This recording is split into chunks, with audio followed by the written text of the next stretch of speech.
Magandang tanghali Pilipinas, mula sa Pag-asa DWST. Narito na po ang latest sa lagay ng panahon. Mga kababayan, ngayong araw po ng Miyerkules, isang weather system lamang ang umiiral sa loob ng ating bansa. At ito nga po yung tail end of a cold front at dito po yan sa may eastern section ng Northern Luzon. Ibig sabihin, ang Cagayan Valley, makakaranas po kayo dyan ng maulap na kalangitan at ang mga mahihina hanggang sa katamtamang pag-ulan. Dito naman po sa Metro Manila, kasama ang Ilocos at ang Cordillera, ganoon din po ang Central Luzon. Asahan po natin dito ang pagkakaroon din ng maulap na kalangitan at ang pulupulong mahihinang pag-ulan.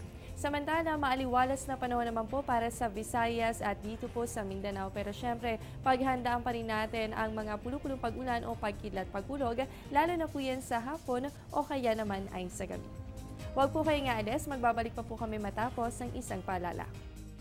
Kainan na! At syempre, hindi kumpleto kapag walang kanin. Almusal, hapunan, sa karinderya, restaurant, only rice, half rice, brown, puti. Sa bahay, opisina, pati sa eskwela. Basta, wag lang may maaksaya. Palay, bigas, kanin, wag sayangin. Bigyang halaga ang mga munting butil upang tayo'y pagpalain ng isang masaganang ani. Isang paalala mula sa Department of Agriculture.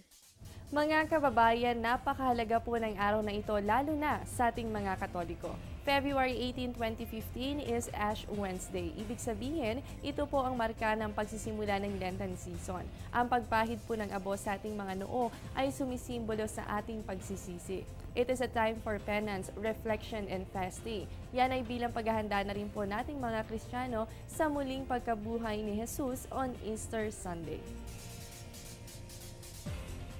At yan muna ang latest mula dito sa Pag-asa DWST. Manatiling nakatutok sa Panahon TV kung saan walang pinipiling panahon ang pagbibigay impormasyon. Ako po inyong nakasama, ang inyong weather body, Jessie Basco. Magandang tanghali sa inyong lahat.